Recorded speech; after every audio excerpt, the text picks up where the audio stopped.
Welcome to Trek Trav. I am Trav and this is Villains of Star Trek, the Borg. Make sure to like, comment and subscribe and check out the other Villains of Star Trek videos.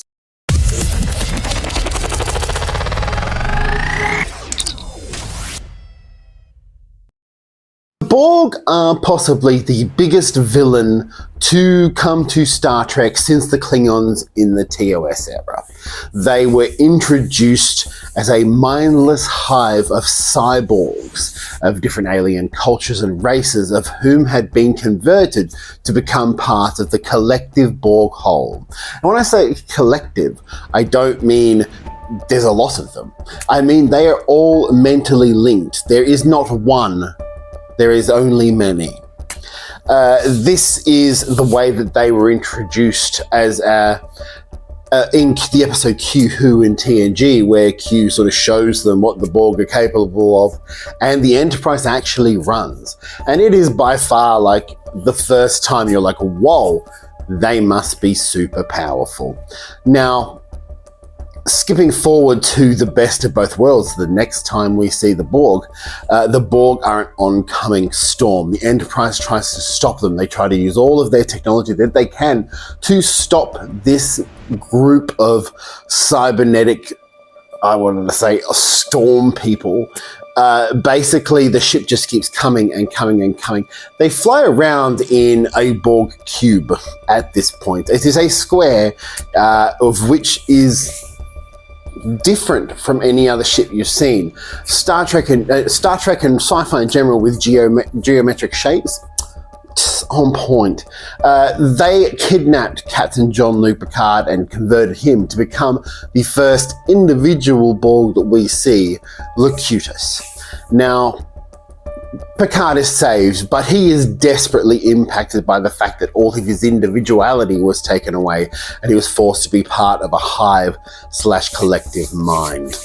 Now, they use collective more in the olden days than they do in the later on, because the next time we see the Borg, they're with Lore and they've got emotions, and then we see Hugh and an individual crashed Borg ship with a individual Borg drone that survives, and he is independent and becomes unique. They use him to try and commit to genocide, which is an odd thing. So we don't really get to see the Borg, I want to say empire, but it's not an empire, the Borg collective in its full power until Star Trek First Contact, where the Borg, using temporal technology, time travel back to the year 2063, approximately 10 years after the Third World War, to stop Zefram Cochrane's first warp drive ship. Now, the Borg in this are taking over the ship. They're not stopping, they're going. And then we're introduced to possibly the biggest change in the Borg that we have seen, the Borg Queen. Now, the Borg Queen is sort of, she explains herself, I am the one who is many, which means she is the voice of the entire collective, but she is sort of the combination of the entire collective. Now, in this particular film, this plays out really well because you have a central villain and she sort of plays with Data, and she was retroactively inserted into the best of both worlds.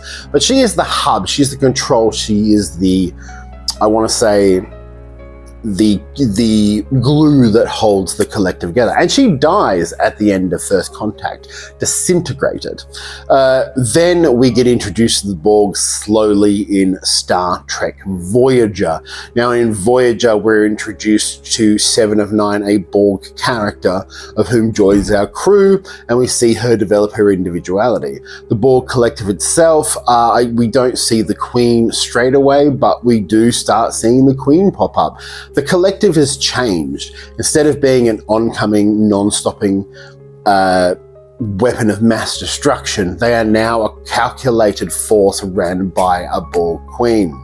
Now, it is insinuated in Voyager that the Voyager Borg Queen, and in the last episode of Voyager, it's played by the same actress, that these are the same Borg Queens. Except they don't look the same, and then they do look the same, are used a lot in Voyager. It becomes to the point where Janeway's arch nemesis in Voyager is the Borg Queen.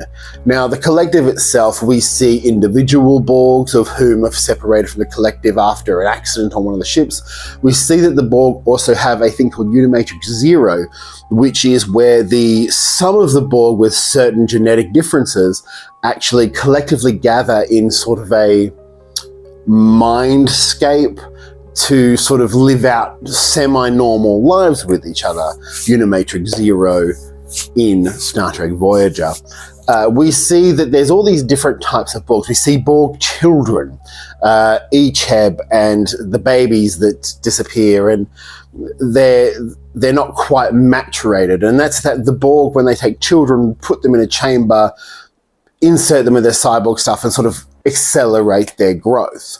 But these kids weren't finished. The end of Voyager itself ends with the Borg Queen being destroyed once again.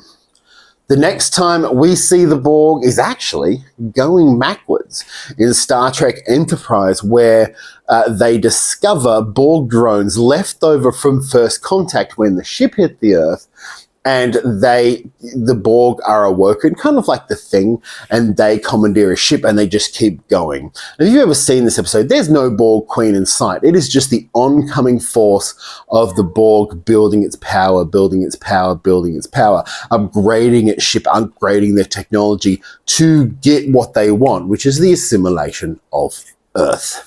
Earth is considered by them to be a huge threat. There are mentions of injecting nanoprobes into Earth's atmosphere.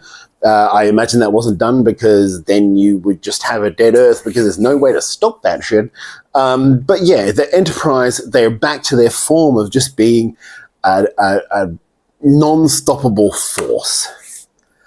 So, moving ahead to the modern era, we move to Star Trek Picard Season 2, where we're introduced to an alternative timeline Borg Queen. Now, this is clearly not meant to be the same Borg Queen. She's from an alternate timeline, but she's cold, calculated, manipulative. There's no more Borg to rescue her or to make her better. And by the end of the series, this Borg is so desperate for connection, she joins with Agnes Jurati, who becomes the leader of the Borg collective in that alternate universe.